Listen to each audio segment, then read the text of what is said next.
The push-up shoot-through tricep dip is an explosive exercise that combines a push-up to a shoot-through to a tricep dip. This move targets your chest, abs, shoulders, and triceps. To get started, if you don't have access to parallettes, on the floor, place a pair of heavier dumbbells on their ends, shoulder width apart. Using heavier dumbbells will make this more sturdy and safe. Get into the top of a push-up position by gripping the dumbbells or parallettes with your hands directly below your shoulders.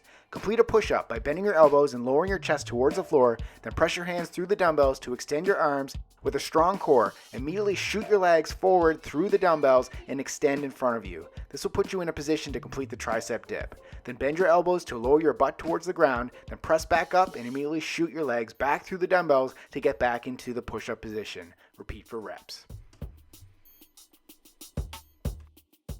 Subscribe for more Live Lean TV daily exercises.